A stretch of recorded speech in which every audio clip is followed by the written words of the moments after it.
Mark Weisman is one of the strength and conditioning coaches for the Chicago Cubs Major League Baseball team, and his path there is anything but common. What makes this episode so special is I worked with Mark when he was an athlete at Iowa football, and then we were colleagues working together at Iowa football. Inside this episode, you're going to hear about his entire path, and there will definitely be something for you, whether you work in college, private, or professional sport. Before we dive into this episode, please hit that like and subscribe button. 2026 ends the 3-year current CEU cycle for the NSCA. Do not wait until December 31st, 2026 to get your CEUs submitted to the NSCA.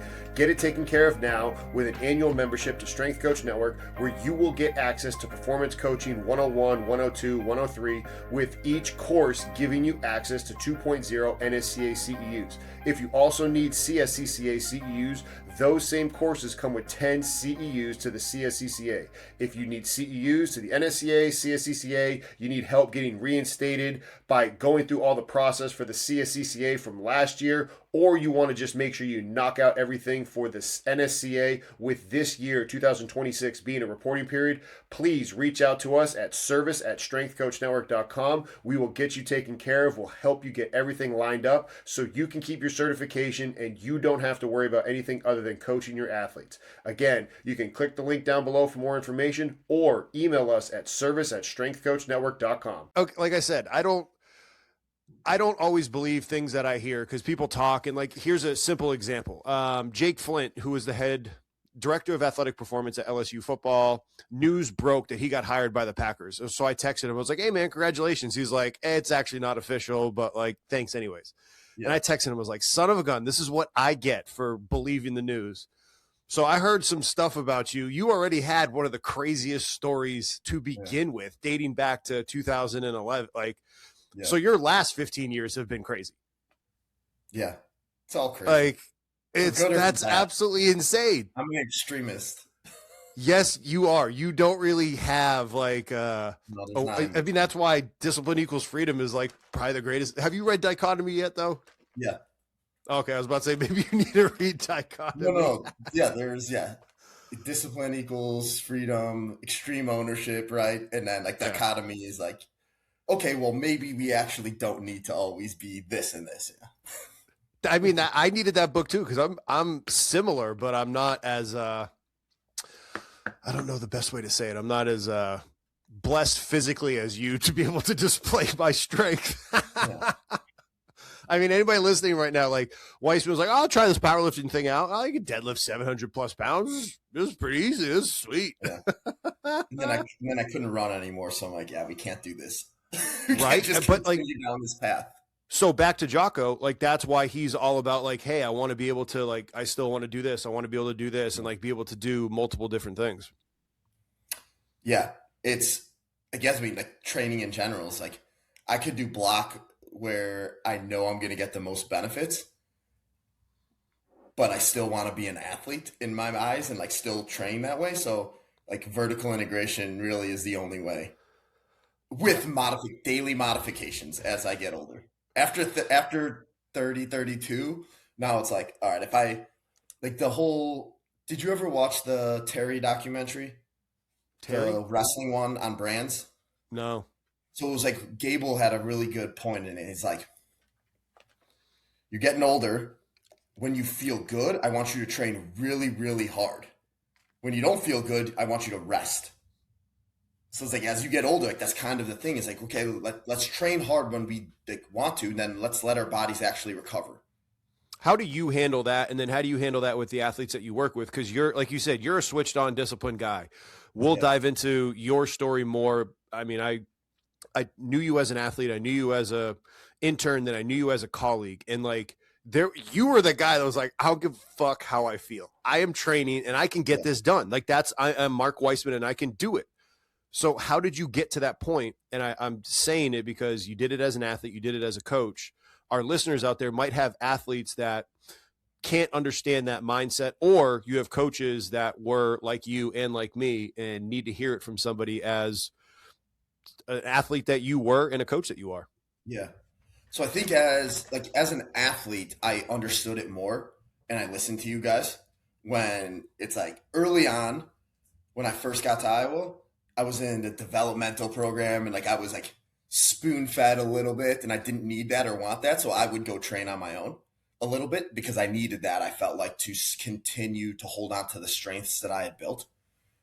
But after that point is like I trained so hard for those competition reps and everything that I want to be fully recovered so I can beat every other person. Now, as a coach after, it's a disease that I have of I need to push myself every day. And if I don't push myself in some sort of way, I don't feel whole. That's just a disease as a person. So, and an addiction, and it's probably a better addiction than most people have, but it's still an addiction, not great. I would say basically having a girlfriend, then fiance, then wife now forced me to take off days. And my training is so much better because of it. It's just so much better. I can train so much harder on the days I go. And my job in general, like if we have a really bad travel schedule for a couple days, I'll take one of them off. So it's I just kind of force it. It's been forced and it's really good. And now with the athletes, in season's not an issue of guys wanting to probably do too much. There aren't too many guys like that. But like in off season, even with an off season, some guys would want to do stuff every day. So if they have that same disease, it's about tricking them into doing something very, very moderate, or an assault bike challenge that's going to take them under 5 minutes, where it's not going to stress them too hard and they can still recover from it. So that's only if they're unwilling to take those off days. So how about nutrition? Because you were switched on with nutrition back in the day too. Yeah, so I think the nutrition aspect is like what's the goals of our sport? When are we playing? How is it going to affect our sleep? There's so much good research out there. We have a really good dietitian with the Cubs, so it's like it's not something that we had like when we were at Iowa. We had to handle everything. It's a little better now, in that facet. But there was a point where we were actually having to do it. We were at the transition at the Cubs where we did have to deal with some of the nutrition aspect. Team Builder is Strength Coach Network's trusted provider for online software for strength coaches. It does not matter what sector of strength and conditioning you work in, you want to get Team Builder because you will be able to program for your athletes, simply distribute the training to them, and make changes, modifications, whatever you need. I've been utilizing them since 2019 when I was back at Towson. I still use it in person at Goldfinch with all my remote clients throughout the country, and in person at the high school, Centennial High, right down the road when I was volunteering for them. You got to check out Team Builder in the link down below. The people that work for them are former strength and conditioning coaches, so they get it. They are able to help you with all of your needs. Again, reach out to your Team Builder rep and learn more about them in the link down below. But I think the biggest part is like some guys don't want to train or play on a full stomach. So it's like, how do you get calories in them? Shakes, whatever it might be, light food, trying to time it up and trying to make it easy for them. With me, it was like when I needed to gain weight, I'm going to do anything at any cost to gain this weight. And it can definitely be done better. But we saw it when we got training table, when they got 2 meals a day or unlimited, the same amount of guys were under and overweight. It didn't change. Right. It didn't change with all the resources we had. It didn't change just because those guys who really are going to take care of themselves still do. The guys that don't aren't. They might have saved some money. They may have been able to eat healthier because we were giving them better options instead of having to go to Hy-Vee buffet all the time. But it was still the same. So that just goes to show no matter the amount of resources that you have, the people that are going to figure it out will. And the ones that aren't, don't. Like you can go back to the slight edge with everything. Everyone looks the same for a while, and then eventually they just separate themselves. So I think it all comes back to that. You were part of it was Hillcrest, back at the bottom of Hillcrest back in the day. That's where Training Table used to be. Yeah, used to do that, and then you would take that chicken that looked like it was cooked, Yes. by an exhaust, like just an exhaust. It was just like put under an exhaust. Kind of But guess rubbery. what? I would take 10 of them. I would take 10 of them home, and I'd have that for the next 3 or 4 days if I needed an extra snack. Because you figure it out. You find ways, you figure it out. It's a commitment thing. It's if you're not willing to commit. Like, I missed weight. This is a funny story. I missed weight one time at Iowa, and it was because I was heavy, because I was light. I weighed myself at the hotel. This was a bowl game. I weighed myself at the hotel, and I chugged so much water. I'm like, I can't miss weight. This is like one of my last weigh-ins, and like I was heavy on it. And I literally weighed in, went to the bathroom, and had to throw up. Never had that in my life. I was throwing up like projectile because like I can't miss weight. Well, I did miss weight because I was over. But like, guys find a way, even if like the weights like were somewhat to an extreme, depending on the time of year. I understood it. It's like it's the one thing we can check daily that is pretty consistent.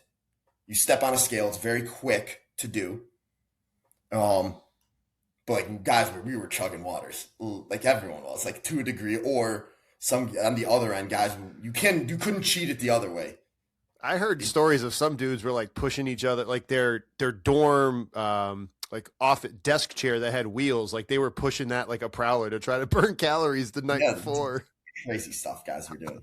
So yeah, like it just goes back to like it's a level of commitment that's obviously not like real weight per se, but it's still the level of commitment of you believe it's important, so you're gonna find a way to hit those goals, especially when it was like the Hawkeye Championship and everything that we did. So like, you're not gonna let your teammates down. Mindset. Let's stick there on that because you're in professional baseball now, and I've heard it from different coaches that work in different professional sports, as well as like even the elite of the elite in, I guess technically CrossFit's a sport, but like once you reach a certain pinnacle, it's everybody's physically blessed. It's what's between your ears and how you go about certain competitions. What has been some of the mindset things that you see for those dudes that do eventually make it to the show? Because you were in minor league ball, you were in college and private sector, so you've seen the spectrum of mindsets. What are the things that separate the elite that are in the Major League Baseball versus it's still professional, but you're in the minor leagues? Yeah. So like once they have that skill, let's say they all have the exact same skill at this point where they have the ability to play in the major leagues. Now what are our separators? How you handle your body. So it's going to be your nutrition, your sleep first. What are your routines? So a routine doesn't have to be a ritual or a superstition. It just means, hey, you have a routine to prepare your body every day, whether you're going out to throw, if you're a reliever, if you're a starter, what's your starter routine that day? If you're a position player going into the cage, what's your routine? All right, what's your routine now on the line before the game to prepare yourself for the game? So like the little things there are going to be big separators that we'll see guys from AAA that come up that don't have those. Those guys don't last as long. They don't. They get lost because they don't have a routine and everyone else around them does. And it's not like when I was in Myrtle Beach where we could spoon feed them a little more, because the goal there is to create those habits so that you can actually become a true professional. And then what else is going to separate them? I think now the mindset of failure, especially with these position players. How do you handle failure? Because to be the best in the world, you're going to fail a lot. It used to be 1 out of 3. 1 out of 4 now you're probably going to fail. Like if you're hitting 250 with a good OPS, like if you have a good on base plus slugging, like if you're 800-900 OPS with 250, that's an amazing year and you're going to be an all-star. Like, so, but that's failing 1 out of 4 times. So how do you handle that failure? And like all it takes is one. You could be 0 for 4 with 4 strikeouts. And now we're in the bottom of the 9th and you hit the walk-off homer. You're going to feel pretty good, even though you struck out 4 times. So like there's a recency bias too, like of it, where you strike out in that situation, you were 4 for 4. Now you're going to be pretty angry with it. So how do you handle these failures? Good news, bad news. When you have success, bad news is tomorrow you have to play again and do it again because it doesn't matter what you did yesterday to a degree. But for the failure part, it's almost better for these position players. I'm speaking more on them and relievers. Huck and Dynamic is Strength Coach Network's trusted provider for force plates and for handheld dynamometers. Not only am I using it now in the private sector at Goldfinch, I was utilizing this software when I was back at Towson University. You're able to transport the plates because I've taken them from our private sector facility to our other locations. Also been able to take it from our private in-person location to the high school down the road to do some testing with athletes right then and there. You're able to pair your true strength with the striking difference machine. The people at Hawken are fantastic. The technology is second to none. You have to learn more about Hawken Dynamic in the link down below. You get to play tomorrow. In football, you got to wait a week. You have to sit on that for a week, that taste for a week if you lost. In baseball, you get to do it again tomorrow, and you have that chance the next day to have success. So for our strength coaches that don't work in it, how can they handle that? How can they learn from that? Like, keep going on it. Like, I want them to hear more about this because, you know, a lot of our listeners maybe work in football and they don't understand that because they can't let go because they have to ruminate on it and they don't have that ability to let go. Yeah. So like Coach Ferentz was the 24-hour rule. You get 24 hours for a football game. You don't get 24 hours in baseball. You get until you go to bed. When you go to bed, it's over. Next day. It has to be. It's the only way in this sport. Like, you can't be too high. You can't be too low. And you talk about stoicism. This is the sport to be a stoic in. It is. You can't live on the highs. You can't live on the lows. You have to be pretty even-keeled. That doesn't mean you don't enjoy success. Of course you enjoy success with your teammates, but a locker room after a football win versus just a normal win in baseball is a lot different. What isn't different is like, okay, you clinch a series in baseball. That's what a football locker room is after one game. So you don't get, it's not the same type of thing. So like, guys will come in post game if a lot of the guys will lift post game actually, because they feel like they're gonna be able to give their best effort at that point, not fatigue themselves for the game, especially the position players. Win or lose, they're gonna come in. They're not gonna be on their sorrows about a win or a loss, and they're gonna come in and get their work done because they're professionals. But yeah, it's a different mindset.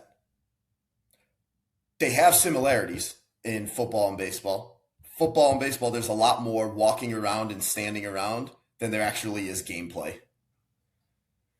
Both are chess. Both are adjustments being made constantly by the teams.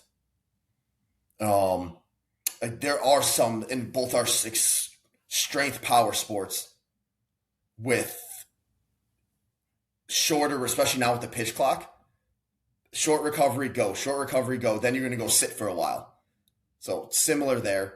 The mindsets of your body's never going to feel right. Once the season starts, your body won't feel good. Both sports. You can get it feeling a little better in baseball, but you're not going to feel good. Like in football, you're surviving the week usually to get to that day where, oh my God, I feel good again. And then you feel terrible the next day. In baseball, it's more of a constant, like up, down, like how your body feels. But you're never going to feel amazing, and you have to be okay with that. But that's where all those recovery tools come in. Of, are you taking care of yourself? The guys that take care of themselves are their best at the end of the year when it matters most. So how have you been able to then, you talk about the conditioning stuff. Let's stay there with baseball because, as you just said, it's not like, we need to go do a bunch of distance running, or running poles was kind of the 300-yard shuttles for baseball. How do you handle the dichotomy, getting back to that book of, yes, you have to be powerful, but we both know, and our listeners know, that when you have a good aerobic system, it helps your heart and your body recover from day to day, week to week, and then last a full season. How do you handle that duality and being able to train it when you already have guys that coming in after training, after a game, maybe they don't have a lot of time to do it. Like, how do you just handle that and still give them some doses of what they need to last all year? Yeah.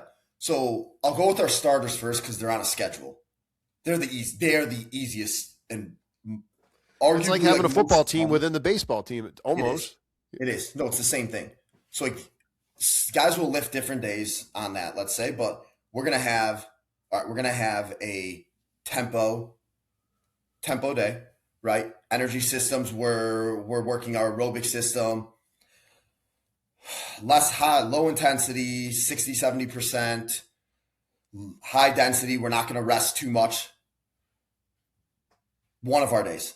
Another day, we're going to have accelerations, whether it's with our 1080 sprint. Some guys don't want to do that, whether it's with a regular sled, a band, old school, or free. We're going to have our sprinting day. We're going to have a change of direction day, agility day, where we might do our boy Nick's, DeMarco's 8 vectors. That's thrown in everyone's programs.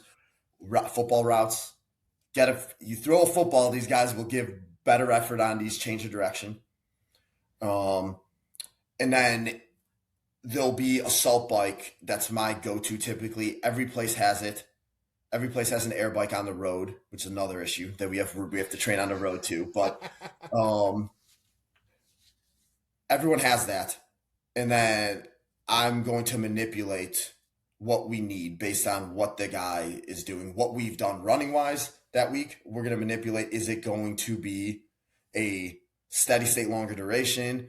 Is it going to be hard intervals? Is it going to be short, hard intervals, trying to mimic the pitch clock for these guys to try and get their heart rate to a certain point? How fast can they bring it down? So yeah, it's built in and it's periodized where it's going to change a lot of the running so it doesn't get stale for them and they continue to give good effort within it and then make the adjustments. Guys are banged up. Now the assault bike becomes our best friend. How about your position players then, or relief pitchers too? And again, we're not specific players, but just how you handle it, because you not only have your starting 9, but then you have like maybe your fringe players that, okay, they're a lefty, they're going to play a little bit more in the field, or your pinch runners, or then you're just utility backups, because you have to handle all of that. Because listeners out there, this is now talking about not just, hey, I'm the head baseball strength coach in addition to training 3 other teams. No. Mark, you're going deep when you're with one professional team like this, and you can do a really good job individualizing. And all the listeners out there, hear what he just said about he's proving how expert of a craftsman he is by understanding, hey, this is the principle that we're trying to get, and how can he adjust the methodology based on progressions and regressions and understanding what you're doing. So it might have sounded almost throwaway-ish, but go back and listen to what he just said there. Yeah, I think so. Now with our position players, we'll have 2 buckets of guys. Your bucket 1 is guys that play every day or close to every day. We don't use as much catapult on those guys that play every day in season. We have StatCast. So we have StatCast that gets all of their sprinting. So we get low effort, mid effort, high effort runs. We get total distances. We get top speeds in there. So what we're looking at, so our acute to chronic ratios, we have dashboards, everything built for us. We're trying to stay within what we deem appropriate, which would be within the literature, 20%. So 0.8 to 1.2 is our sweet spot, but we're getting yellow flaggy when we're getting closer to that 0.8 or 1.2. But that's not also taking into account what they're doing the rest of the day. So we have to understand, talk with other coaches, and get the subjective information from them as well.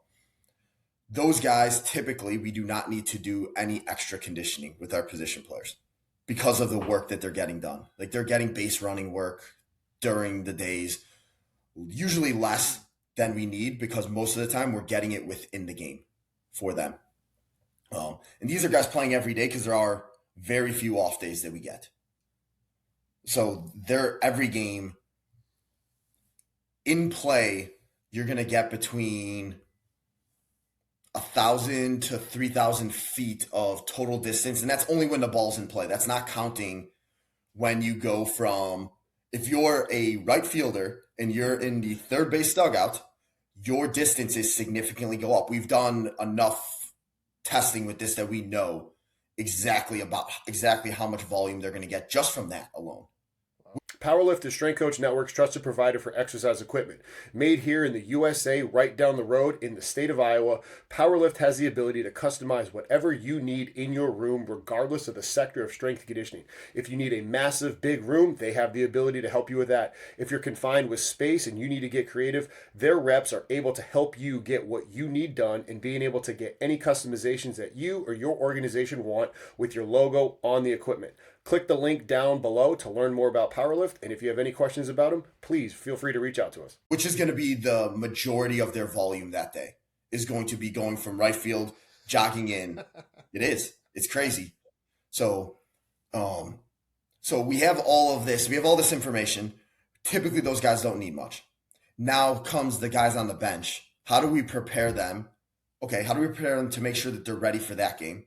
So we're going to get our sprint exposures once a series, unless they get in the game and get it in the game. They're going to get an exposure, whether that's on the bases, linear sprint, so a fly-in, a true 20, 30-yard sprint, curved running. If it's not on the bases, we're going to run curves, make sure we're hitting, okay, do they need to go first to third? Not going to train for a triple at this point. We've done that in spring. The fatiguing aspect of it at that high effort, we're going to have enough built volume that they can handle that the 2 or 3 times that they have to do it a year, unless you're a couple of our guys that will be a couple triples, first to homes more than others, just based on their speeds. So like in baseball too, it's like, are we hitting those energy systems? Those guys are. Like if we put heart rates on them, we don't have them. I wish we did to a degree, but we don't have them. They're working in those energy systems throughout a whole game. But those guys off the bench to go back is, okay, how do we prepare them? If someone gets hurt, how are they ready to play every day? Because they can't be ready to play one game. They need to be ready to play every day. So it's a balance. It's a balancing act, especially if some of those guys are older guys that are off the bench to be pinch hitters. Like, how do we get them to do it? And some guys it's harder than others. But I think when you explain it to them and show them how it's going to help them, they're going to buy in significantly more to it. And now relievers, easy one. Relievers, we have a 3-game series. We have an acceleration day. We're going to have a change of direction type day where it's going to be a little bit shorter, making sure that they're able to cover a base, change directions. And then we're going to have our energy system where it's going to be more tempo based. We're at the stadium ridiculously early, which we can get into if you want at some point, where they're going to do that work. They're going to play catch, do that work, and then they have a ton of time before the game. But they don't need to be ready to pitch inning 1. Maybe a couple guys just in case there's an injury, but they need to be ready in the 5th, 6th, 7th, 8th, 9th. So they have an ample amount of time between where if we do tempos, they're recovered. Anybody listening, they've heard us compare then football to baseball, and we talked about the fact that you played there. Let's go into your background from Air Force to Iowa, playing in the NFL, medical sales, intern, assistant, a head guy, private, over to another country to fight in a war, from what I heard. Allegedly. We'll get it out. Okay. And then now being with the Chicago Cubs, like minor league, major league, let's dive into your history. But then what I'm also trying to tee up is the fact of anybody that might be listening to this, like, well, how did you feel comfortable going and working in baseball when you were a football guy and you were labeled a football guy? How can you then handle the intricacies of working here? Because some of our listeners maybe want to switch sports, but they feel like they're pigeonholed. Yeah. So out of high school, went to the Air Force Academy, I had interest in military and playing football, went through boot camp, lost a ridiculous amount of weight. Boot camp wasn't that bad itself, but the losing of the weight and then having to go into football season It's like I can't be my best at football. And I thought that, all right, military and football are at the same level. They're not. I found that out real quick that football was more important at that time. Yeah. So I'm like, all right, I can either stay here, play football, and do the military, and understand that I'm not going to be able to be my best, my athletic best, and to my potential, and I'm not sure I could live with that. So I'm like, all right, I know there's a way, like, you can get out of here. It's before 2 years, so got out, and you can't talk to any coaches then. Like, the rules of tampering, at least with the smaller schools I'm looking at, and then I will get into that, but like, I had to be done. I had to get my letter of resignation. I had to be done. So I go home, and I don't have anywhere to go. So I don't have a real plan at that point. It's just I know I'm gonna find a way to play football somewhere. Long story short, one of my coaches and two of my coaches in high school, one was good friends with Coach Doyle, and then the other knew Coach Erb, who was the running back coach. Oh, yeah. So my high school coaches, they were on my side trying to reach out. Not much interest. There would have been probably a walk-on from high school to Iowa offered at one point, never a scholarship. Basically had to call the front office, the girls that work the front office, and ask his Coach Herb there. And it's based probably on his mood or whatever it might be. Is like, does he want to talk to me that day? Like, oh, he's not available. I'm like, oh, what time is he going to be available? Oh, we're not sure. I'm like, okay, I'll call back later. So I'll call back later, and I'll call back later, and I'll call back later. And eventually, like, they probably got sick of me, and they're like, fine, we'll let this guy walk on. All they promised was spring. They promised. So I got there in that spring semester. And like, that's all I'm guaranteed. Nothing past that. And I have to sit out. Vitruve is the trusted VBT source for Strength Coach Network, and I have been utilizing this for years at Goldfinch, and I'm going to continue to utilize it because the great price for the encoder, as well as the accuracy with the data. Whether I'm measuring average, peak, or any other metric, if I want to include range of motion, fatigue loss during the set, intra-set, whatever it is, I can trust Vitruve. And they are continuing to push the needle and continuing to educate coaches on best practices within the VBT world. Not only do they live in that VBT world, but now they've come out with their new hub. And if you want to learn more about the hub and how it can help you with all of your athletes that you are working with, as we are starting to do this at Goldfinch for our middle school all the way up to college athletes, check them out in the link down below. So like, all right, what's my only avenue to actually prove myself every day? The weight room. Well, perfect. I love training. So I'm going to do everything in my power to prove myself that way. And that Iowa was a perfect place for that because of the competition and everyone buying into the weight room, specifically Coach Ferentz buying into the weight room. Special teams and strength and conditioning is how you build the Iowa football program, as he would say.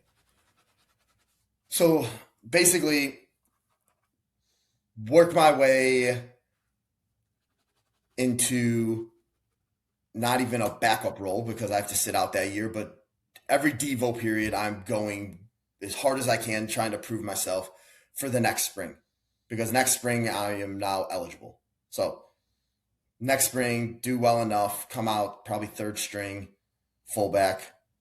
Well, our starting fullback gets hurt. Now it's between me and a different fullback. Become the starting fullback for that season while the other guy's hurt. And then one thing leads to another. I can go through the probably 12 running back list at one point that was at Iowa. And the last thing anyone wanted, I'm going to say in relative terms, they didn't want this slow white fullback. It's relatively slow playing. No one wanted that. Well, there was no option because no one else knew. Myself and Brad Rogers were the only two people that knew running back. So Brad went into fullback and I moved to running back. There's no one else on the roster that could have even played it because they didn't know how to play the position. So I do well enough. I missed so many holes that game. Luckily, we still won. And then continued to get better every week and had a good career, good positive career. We didn't win enough games when I was there, but hopefully it's set up success for future. And then had a stint in the NFL, undrafted free agent with the Bengals. was not going to make that team. They had a really good fullback. Had a chance at the practice squad. Third preseason game, got a concussion. So for everyone listening, I had many real concussions, as in not stingers, more like dizzy bat. Never losing conscious, but dizzy bat of I can't see the world and I go down. And my thought process is, and this is the wrong thought process, is like, I can't let my teammates down. I can remember and I can move as good as I can. Like, there's no one that's noticing that I'm even off. I'm not letting my teammates down. In the NFL one, it's more selfish of, if I get hurt right now, I'm done. Now I have no chance. So like in Iowa with the concussions, it was for my team. And I didn't want to get Wally pipped, because I Wally pipped somebody. For anyone that doesn't know, Wally Pipp was starting outfielder for Yankees, and then was it Mickey Mantle or Joe DiMaggio, whoever it was, passed him up, right? You don't want to get Wally pipped in life either. So there's that part. Concussion was pretty bad. Couldn't pass the test for 2.5 weeks at the Bengals. And I passed the test still with symptoms. I'm like, I want out. Like, the brain is the one thing that I can't fix and no one can fix for me yet. And it wasn't worth it at that point. As much as I love football and competition, I liked having a future and the rest of my life ahead of me, and having so many prior to, it was time. So I don't regret it by any means. I missed it every day. So then I went to medical sales because I thought I needed to get away from football, and only to reach out to Coach Doyle one day and it's like, hey, can I come in and talk? And of course said yes. So we come in and talk and basically discussed that. Like, I went to school, like kinesiology, human physiology. And I'm like, that's what I wanted to do, whether it was going to be PT at first. And I decided that's not the route. I don't want to go at that point. So like, I did want to be a strength coach. I just thought I needed to get away. So he's like, let me talk to Coach Ferentz. Can you intern to see if you can intern here? If not, I'll send you to a place I trust. Everyone was good with it. Did I ever drink in life? Of course I drank in life. Would I ever party with guys that I'm coaching? No chance in the world. You wouldn't see me anywhere near a bar in Iowa. So like, it was a trust that they gave me, because I knew every guy in the program, and it didn't matter like to them, so it didn't matter to me. One of the players too was like, he said this, and like, you're Mark Weisman and you're making shakes and cleaning the weight room. What's wrong? What's wrong in the world here? And I'm just like, what, man? This doesn't matter. This is what I'm going to do with my life. My name is Mark, and I'm a strength coach. I am not a football player. Like, this is what I want to do with my life. And it's the Fred factor that we read. It's so many things that you go back to with books. It's like, you just do your job really, really, really well, and good things are going to happen.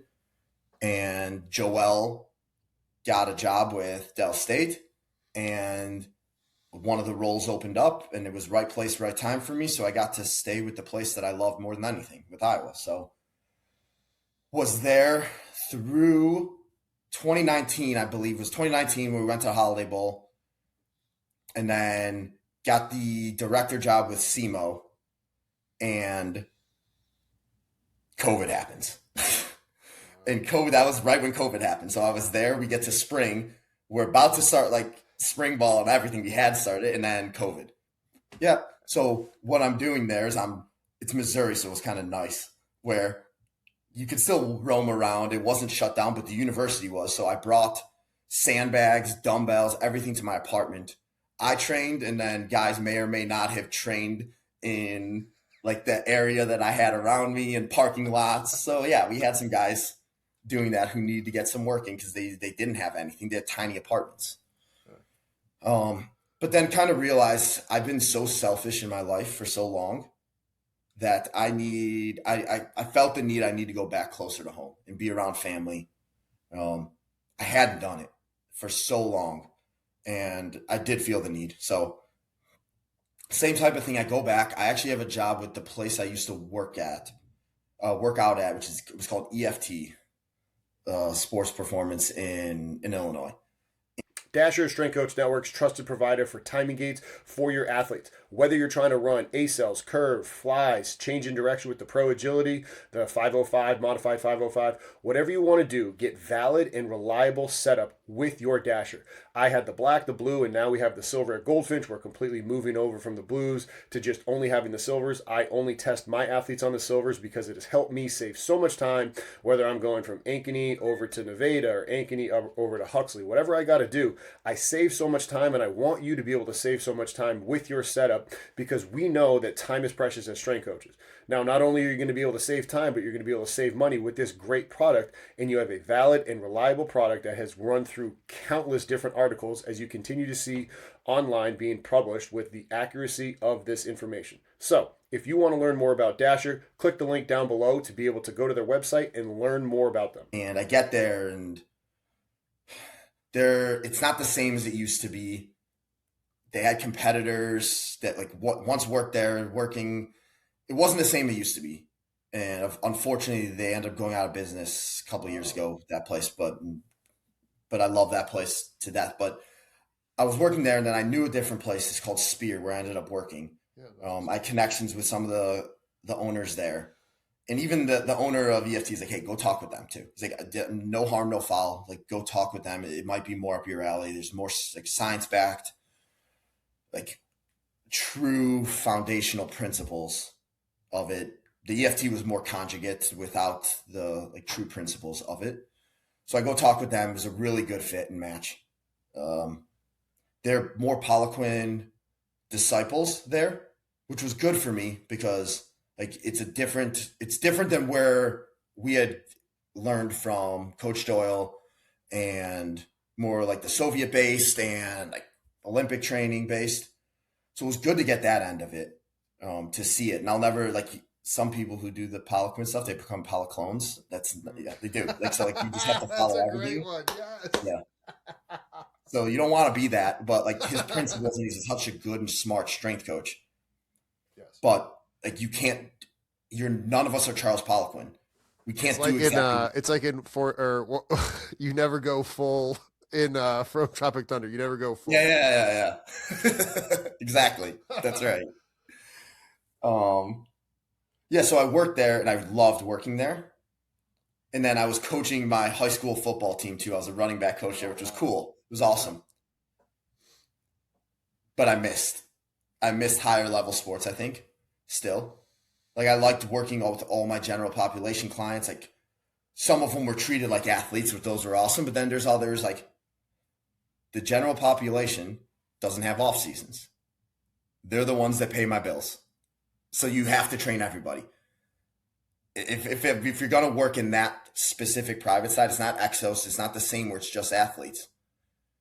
That's how a business makes a lot of, that's how you make money too. You can't just have professional athletes. It's not feasible usually. So one of my good friends, so a failure I'll go with, Eastern Michigan, interviewing for that head job, was a non-finalist, top 3 or 4, and then they didn't invite me to interview there. So not crazy humbling, but one of the first places I've ever interviewed and not gotten the job. So it was a little humbling too. So I was doing that. I was talking with South Dakota School of Mines. There's a couple other schools that I was trying to get back into college. One of my good friends messaged me randomly about baseball. He's still in the Cubs organization as a hitting coach. And he's like, hey, would you be interested in baseball? We've had a ton of turnover here. I'm like, sure, I'll take a call. So I took a call from Corey Kennedy, who was the then minor league coordinator. It went well. We talked about sports science. They're very sports science backgrounds. And that was it. And I kind of went on with my other routes of trying to get these other jobs, and almost took one of them. And then the coach called again. Corey called back and is like, hey, would you still be interested? I'm like, I don't know. I'm not sure I would. So we get to talking exactly what it would be like. Well, they would put me up in Arizona for spring. Housing would be paid for in Myrtle Beach. and I don't have a rent in Chicago at that point and it's a 1-year deal. So it's like, all right, if I don't like it after 1 year, I'm still going to bet on myself because that's what I've done for my whole life. Fine. Why not? I'll do it. And really liked it.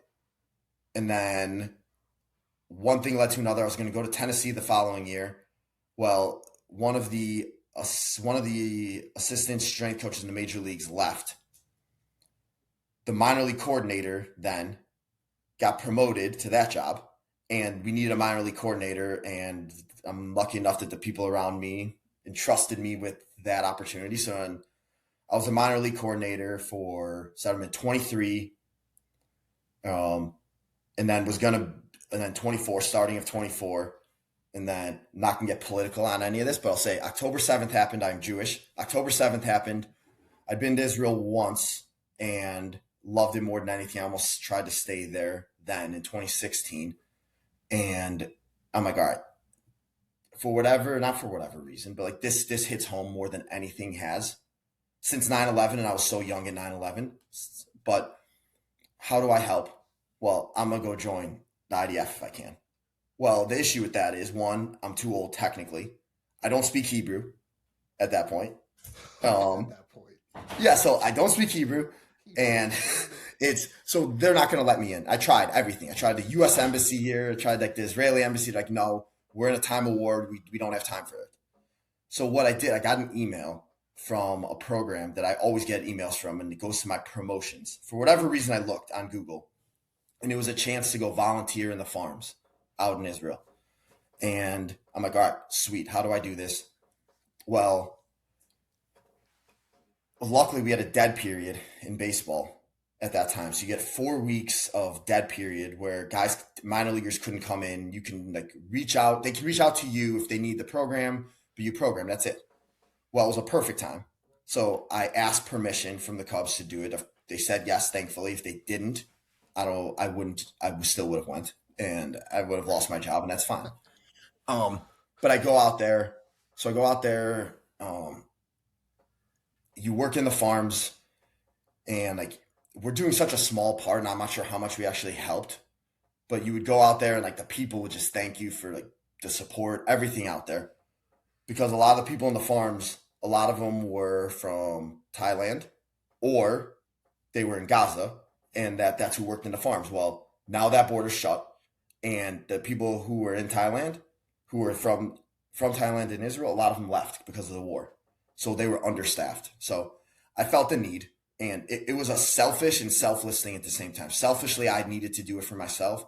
Selfless, to go and give yourself and take yourself out of your own world for it. And it was 4 weeks. During those 4 weeks, I met my now wife then. And she tried to break up with me 2 or 3 days before I was coming back to the States. But at that point, I had already decided it's called making Aliyah, meaning I'm Jewish. Both parents are Jewish. I have background. I can make citizenship significantly easier than in any country. Very, very easy. So I do that. And I have a job lined up at a private facility, basketball facility. It's called Clutch. Is out there. It's a beautiful facility. And there aren't many in Israel that way. Because in Israel, the main sports are going to be basketball and soccer out there. But then I'm talking with some other basketball teams out there. Ended up getting a job with Hapoel Jerusalem. So there's the 3 biggest teams out there are Maccabi Tel Aviv, Hapoel Jerusalem. Those are 3 bigger teams that play in European leagues also. So they play in the Israeli league, they play in European leagues. So I go out there. I have to tell the Cubs I'm leaving. And they were they tried to significantly convince me not to. And then when they found out there was a girl involved, they backed off a little bit. I wasn't going to tell them anything. And then eventually, because they wouldn't back off with any of them, all right, I have to say something.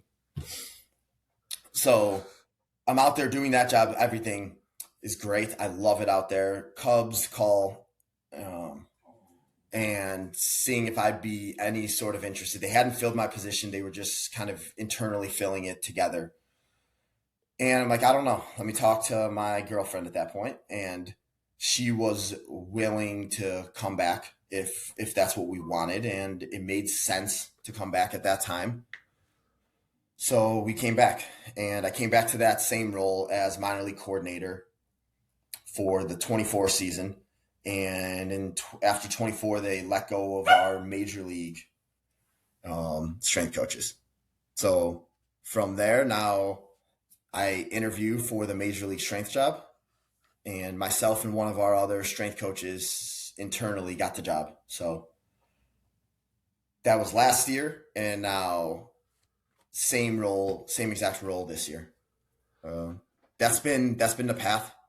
Player Data is Strength Coach Network's trusted provider for GPS technology, and it's simple. The price you cannot beat, and the validity and accuracy of their technology is second to none.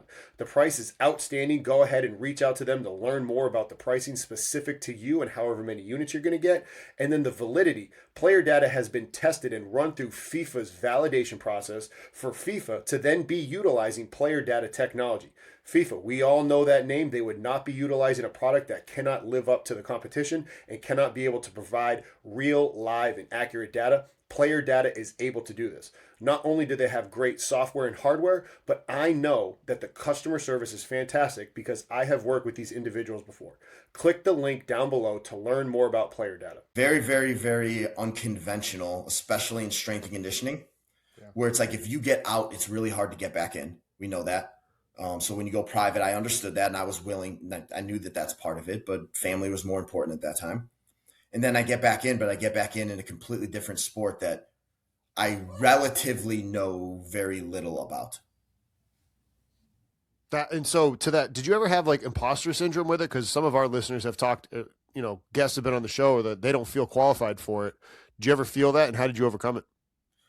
Yeah, so I think the imposter syndrome came with not understanding, like specifically the pitching side of it. 1 second. Hey. My golden doodle. All right.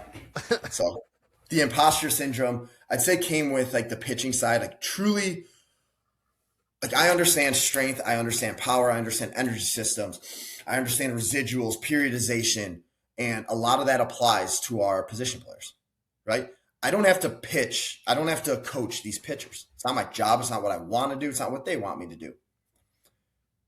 But I do need to understand how they move. And I need to understand the upper half more. I need to understand all right, why do we get, like, what is the stressors on the UCL? How at the glenohumeral joint, like how is the shoulder moving? What does it need to do? What sort of layback do we need with external rotation? What are our ratios, external, internal rotation with all this testing that we're doing? When we're talking about like specific metrics, when we're talking about trunk tilt and center of gravity and absorption force, like what do we need? What are the demands for this pitcher? Because what the pitchers do, no other sport, anything in the world does what they do. No one. At that level. Like shot putters, it's not the same velocities because it's a heavy implement. Same with javelin.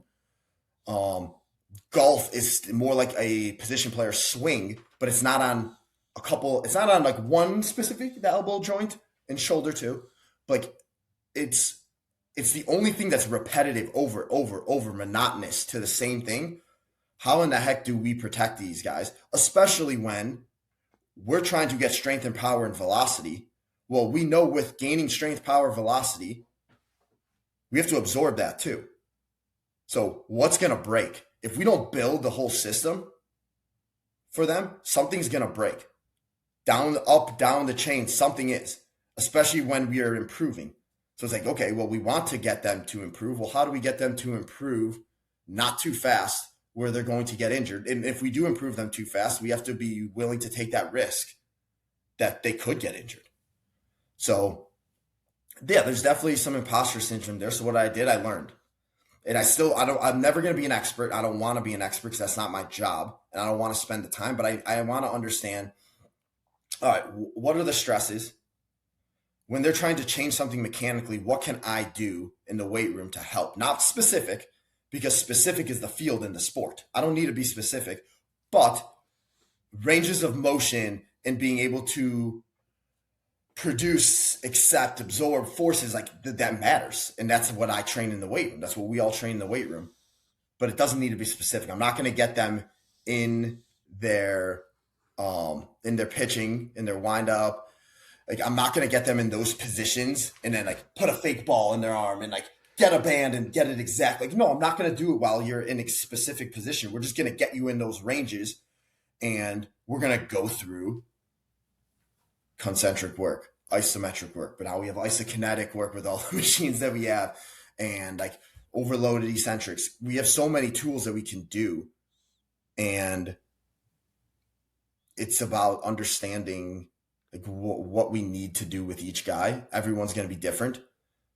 Guys, there's no cookie cutter approach, especially to pitching. Not everyone has the same mechanics, same arm slot. So what does this guy need versus the other?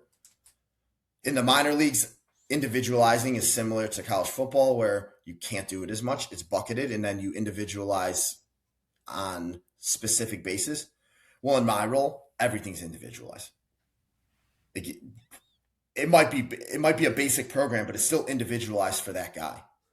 Like, I can individualize. We only have 26. There's 2 of us strength coaches. I can individualize everything, and I can adjust everything on a daily basis, which has to be done in season. So like, I can make the best program in the world. Guess what? That program is ripped to shreds throughout the year. I'm still sticking to the principles of what I believe I need to hit to hold on to getting stronger in season. Great. Starting pitchers can do it. My whole goal is we're going to have an amazing offseason. And what we're going to do during that season is we are going to hold on to everything that we had built to the best of our ability in that offseason. That's the goal by the end of the year. How much can we hold on to before we rebuild again the next offseason? And that's the whole goal in baseball for me, especially with the position players. That's a really good goal to have. And then with the minor league stuff that you teased, the question that I wrote down, we have a decent amount of listeners that are in that area and even some members in minor league baseball. How do you stay coordinated and organized with all the pieces? Because you have the AAA, the double, short season, long season, Dominican Republic, which is its own thing. Like, how do you best communicate and keep everybody on the same page? And respect the fact that you have some dudes that are 17 to 45 years old in your program. Yeah. So right now, we communicate more with our AAA strength coach, and so our director of strength and conditioning. He doesn't oversee major leagues, but Blaine Kinsley, who's been there for a while now with the Cubs, and so he's our direct communication with all minor leagues. And then we're direct communication also with our AAA strength coaches now. There's an assistant there, which is great. Where the guys coming up and down, we've had a bunch of pitching injuries this year so far. Well, we've had so many pitchers come up from AAA. Well, we need to be on point. And with like programming, what they've been doing, what's their routines, if they have them, hopefully they have them, like we talked about earlier. So that's the communication channel for us right now. When I was a minor league coordinator, different. I'll go back to that because here's what has to be done. We need processes. We need systems. We need communication. So the goal is, okay, well, from the minor league, AAA down, the goal is to get everyone on Catapult daily, pitchers and position players. So we have all this information coming in. We have recommendations for the days based on acute to chronic ratios.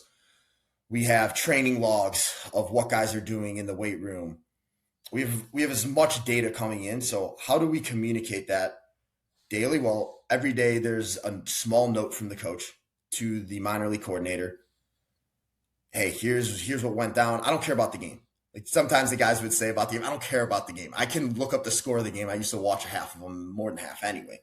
What we care about is what kind of training did they do? Do you see anything going on with the players subjectively that might cause us to worry? Do we see any awesome things? Like, are we in their weekly jump? Where's our trends going? While I don't really care about the week, we care about week over week over week. We don't care about one trend down. It's not a big deal, but a trend down for 2 weeks, we start getting a little more worried. 3 weeks now, it's all right, flag. So it's a communication aspect. And how do we get every one of our coaches to understand that guys are moving from the Dominican to Arizona to Myrtle to South Bend, and so on. Like, well, everything has to be locked in. Our our wording has to be somewhat close. It's not the same as at Iowa where the wording is exactly the same, but like if there's something in the program, that high A coach in South Bend better know what that guy had who just came from Myrtle. We move the program, you better understand what that program is and understand what that guy's been doing. So there's so many moving pieces to a system. And what are the goals? What are our long-term athletic development goals? Well, a 17-year-old guy in Arizona or Dominican, he's not going to make the major leagues for X amount of time. We have a lot of time for development. While performance on the field matters, development matters even more. Winning on the field is a part of development. Winning does not matter as much as developing these players at any level minus the major leagues. Because the one goal of our organization, how is this leading to major league wins? So if it's not leading to major league wins, we're probably not going to do it. That's our founding point. Is like, if it's not, you probably don't do it. And the reality is most of these guys are not going to make it to the major leagues. So what are we doing with it? We're training guys. We're trying to get the best out of them. Hopefully we get a bunch of surprises. You're also getting asset value that could be traded to other teams. Like, sad to say it, but that's part of it too. You get asset value out of it. And how do we develop guys to be the best physically gifted, physically trained people? And that's all you can try and do in our side of it, because baseball is such a skill sport. We can have the most physically ready, dominant human beings, but if you can't hit a baseball, you can't throw strikes, it doesn't matter. So it's a hard pill to swallow at times, where it's like, we got this guy so strong and he's still hitting the ball the same. His bat speeds may have gone up, but like, he's still not hitting the ball any harder because he can't barrel anything right now. Like, so like but you have to come back to like, what's our job? Our job is to physically prepare them to be their best.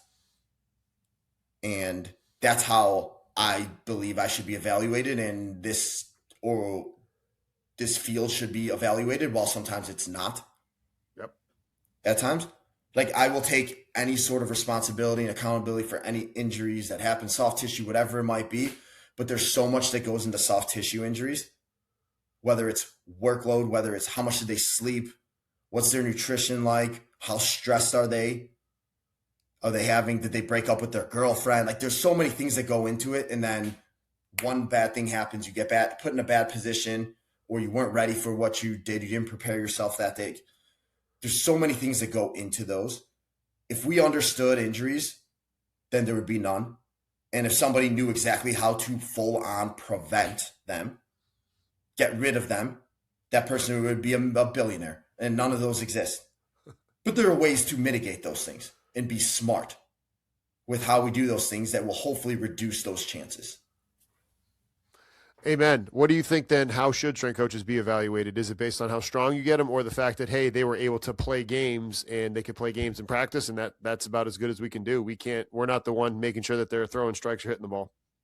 Yeah, I think as like a true like strength alone is, I think, what qualities are we getting? What qualities are what are the goals for these guys? What are their goals? And what qualities are we getting better within those physically? So how do we objectively test those? Okay, well, you can have an IMTP, you can have Nordics, we have counter movement jumps, you have hop tests, you have a million different ways to objectively show your body composition. Everything, we have objective ways to show, did we physically get this guy ready? You can do conditioning tests, probably very subjective with these conditioning tests to a degree, unless we get heart rate monitors on. We have pre-post.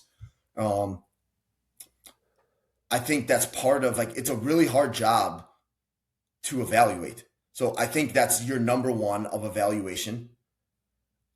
I think on a daily basis, are we physically preparing them to get ready for that day, especially in baseball?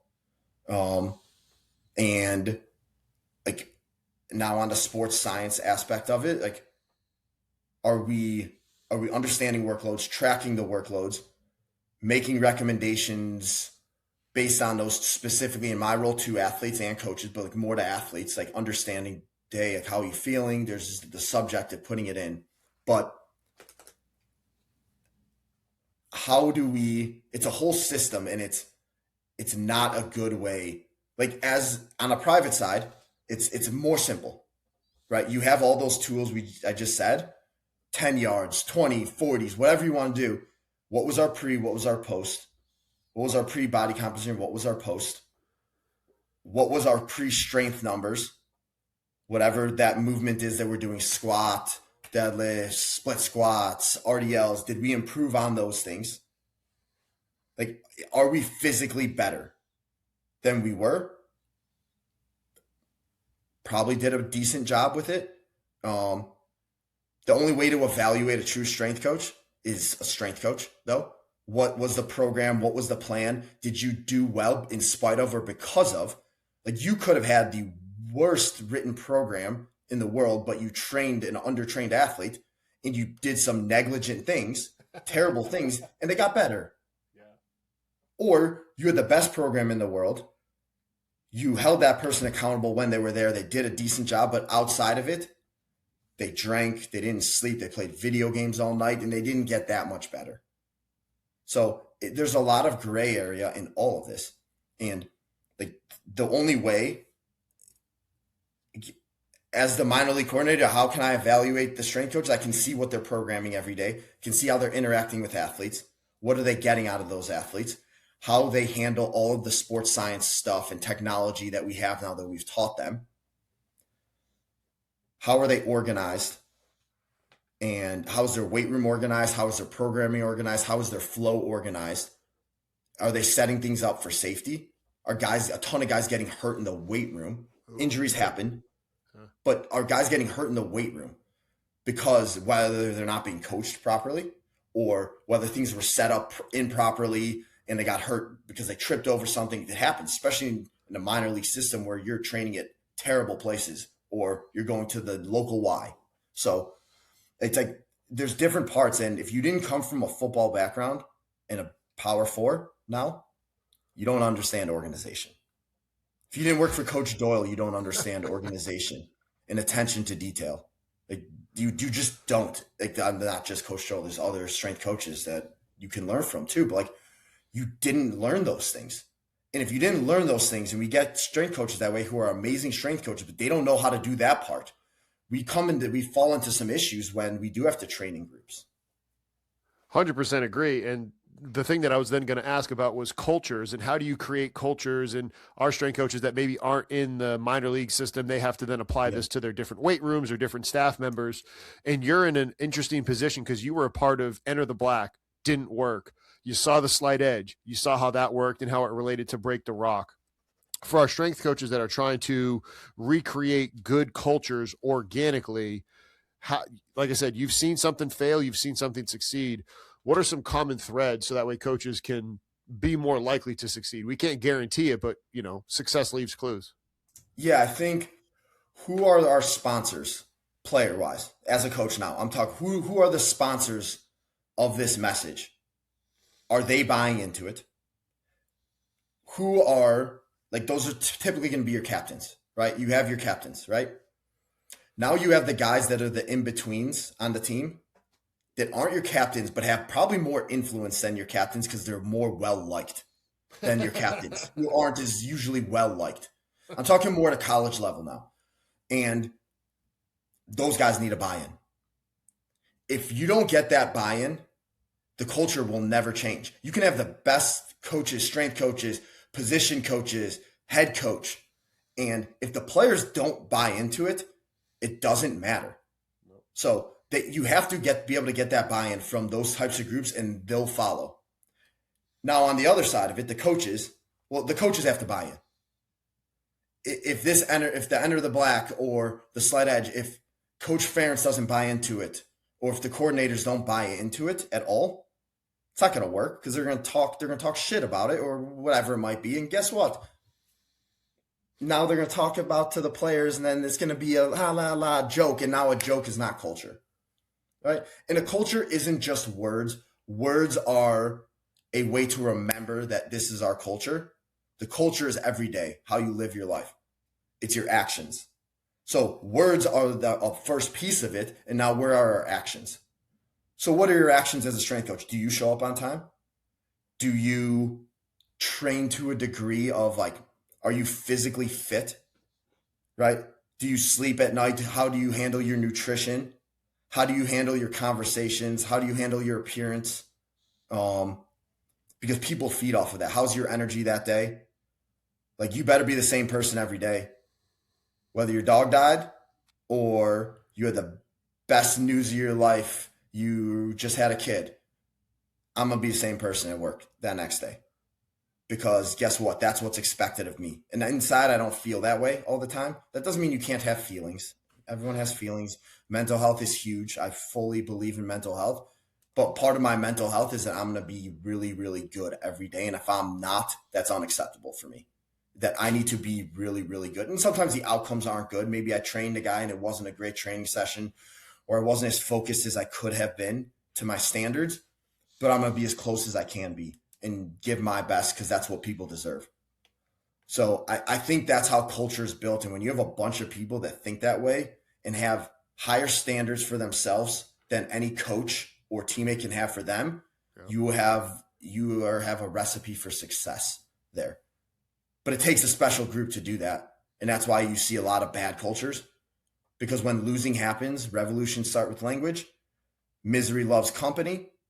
People will start talking and murmuring and start complaining about every little thing. The food's not good. And why is our travel like this? That's losers talk. And that's complaining. And like, everyone needs to vent. There's a difference between venting and complaining. Venting or ruminating, like getting it out versus like, hey, I got it out and now I can't stop talking about it. Yeah, for sure. The humbling experience of, not being a finalist, how did that, let's call it just a failure, right?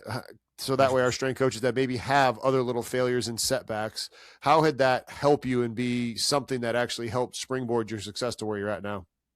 Yeah, things like why not? Okay, why didn't I get it? Did I not interview as well? Were there better candidates and like for that role, whatever it might be? So, okay, like, how can I be better? How can I be a better interviewer within that? How can I be more organized, let's say, or have a better plan to show them? I felt like I was prepared and I gave it my best, which I'm happy with, but it still wasn't good enough, which is fine.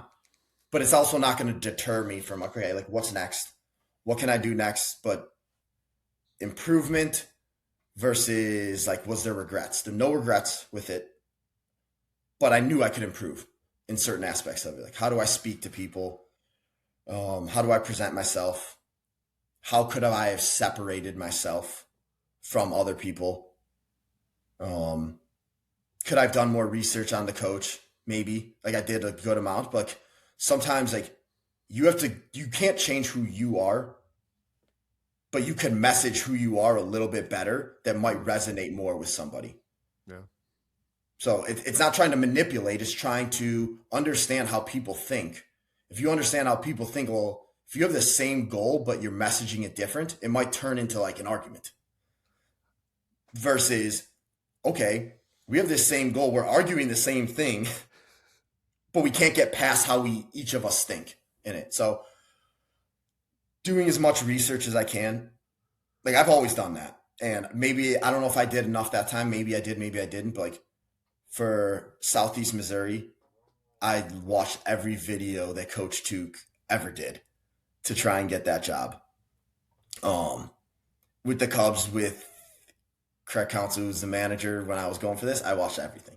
Watched all of his post-game stuff, how he likes to think, all these types of things. With our players, I found every podcast that they were on. They're all half of them are famous, so they're all on podcasts at one point. So I had to go dig deep into podcasts and like, how does this person think? It's not trying to manipulate them of like, I want this person to like me, but how does this person think and how can I coach them best? Yes. That's all that matters. Like, the whole goal and my why will always be like, how do I make this person their best and the best possible athlete, human being too? In the professional side, it's not the same level of human being. It still is, but it's how do I get them to be their best? Well, if I understand them and can communicate with them And if they respect me as a person and as a professional, like that's pretty good. So I'm going to do as much research as I can on any person that comes in. That's fantastic. How about, so that was a downside, the, volunteering lessons that had completely changed the trajectory of your life. What are some of the things that you still take with you to this day from going over and serving like you did? Yeah, I think it's a respect for daily life more than anything. So going out there, I feel way more safe in a war zone. It's not a war zone, but a possible war zone, like where sirens, like every couple days we'd have a siren. We have to go inside in the shelter, 15 minutes, wait for the missile to be shot down, and then you go out and live your life. And that's part of life there. Having said that, walking down the streets feels significantly safer walking down Chicago Street. Like I know the people that are around there. There are people with, like, you have the police officers in most places, but you also have the reserve soldiers that if they bring their guns home with them, they have to keep it on their person, so they have their guns with them too. It's like if there is an attack, like anytime there's a small like terrorist attack, that person's done very, very quickly. And it's the people. It's a straightforwardness there that they have in Israel, because you have to be tough and straightforward. And I may be tough in some ways physically, but I'm not as tough in like bargaining and like straightforwardness. Sometimes I'll beat around the bush because I'm a nice guy and I need to stop doing that so much and like be straightforward with some people. And they're straightforward. My wife's pretty straightforward. It's great, but it's a way of life. So that was part of like it. And then like the actual volunteering part is like coming together for something bigger than yourself, which is basically my like what gets me up a lot of times in life is like, that's why I continue to come back to team sports, is you're a part of something bigger than yourself. Well, that right there was bigger than myself as a people, like being full on attacked where a bunch of people in the world probably want every one of us dead and like want me dead then. So tons of people want me dead just because of what I am. Right. Well, I can come together with a bunch of people where from different parts of the world, very diverse area, and it's peace and love. And I get invited over for Shabbat dinners at night with amazing food. And I don't even know these people. And I go over and it's a different type of place. And I didn't have my phone a lot on the farms. Like I didn't bring my phone. I didn't have like the service, and it was so amazing. And I don't do it enough here and I need to start again.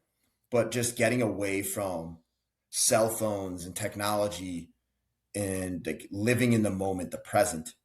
And that's as a coach too. I see these coaches, they're on their phone half the time with players. And I catch myself sometimes too. If I get a message, like turn off the notifications, be present, and like, enjoy where you are. That doesn't mean don't use technology. Use AI, use everything to your advantage to make your life better. But yeah, like I think that community of being part of something bigger than yourself, and I wish that the U.S. gets to a point again that it's been before, where like you have the national anthem, we have it every day, and I feel proud of it. But it, for whatever reason, it doesn't feel like it used to when there was that national anthem, and like I don't know, everyone like just felt like so proud to be here in this country. I'm getting too political with this, but like I think it's just being a part of something bigger than yourself, and you can bring that back to your sports. Like, are you proud to be in that sport, in that team that you're in? And getting back to your sport, and the Cubs. I remember reading, golly, why can't I think of it doesn't matter who the manager's name. He wrote Cubs Way, whatever his name. Joe Madden. Joe Madden, yeah. Joe Madden was the skip there, yeah. So, but I remember reading about Little League week, where like getting back to what you said, everybody gets to the field too early, and it was like, hey, we're going to not do that this 1 week, and you're just going to show up and play. How, like, is that still a thing nowadays in Major League Baseball? Are you guys doing that? What's that about? So like not called that, but like it's called it would be called a show and go, where you Gotcha. basically clubhouse opens later. You can't come in earlier. We definitely have them, especially around our schedule. We have them. I get that like they're different types of players, positions. Like they leave it open to like, hey, here's the schedule. Here's when clubhouse opens. You don't have to be here when the clubhouse opens. You need to be here for your first thing. So the clubhouse might open today. It opens at 1. Well, it might not. Like guys might not need to get there till 3. If you don't have something till 4:30, you might not need to get there till 3. So, but that's left up to the players. Sometimes you can't leave things up to players. Yeah. Where hey, we needed this to be a later day. Let you get your recovery, your rest. A lot of guys have families. Like spend some time with the families. I just don't like things because that's the way we've always done it, and you see it in every sport. Basketball has the shoot around. Is it a good thing? Yes, maybe not. I don't know. Hockey, same thing. They have this skate around earlier. Like, is it a good thing? I don't know. Maybe you get guys moving so they don't sleep into. I don't know exactly. But in baseball, there is no early. You go home, you come back. It's you're just there. So if you get there at 1 and the game's at 6:40, it's like, well, you need to be at your best at 6:40. So if in between that time you're getting yourself to be your best, great. But if you're taking away from that, and especially in every day, like it's going to lead to more burnout and you just being more stale and sick of being around. Sometimes you just need a little bit of that break where, hey, you get in a little bit later, you still get your prep in, you can still do your routines, and you're ready to play. What would be your last message to our strength coaches, kind of wrap this episode up and respect the rest of your time? What would be the one thing you want to say to, I mean, you're talking to old heads, young heads, high school, college, pro, tactical. What would you say to everybody? Know what your values are, know what your standards are. Hold those values very, very strong. Hold yourself to the highest of standards. No one else should have higher standards for you. While your values are strong and your standards are high, don't be afraid to change your mind on things out of spite because you once believed something. I've changed my mind on a million things. The best strength coaches have changed their mind with new good information, or maybe because you've matured. Don't get stuck on something just because it's what you deemed so important at one point. It's a perfect place to wrap up. Thank you for coming on the show, man. Of course.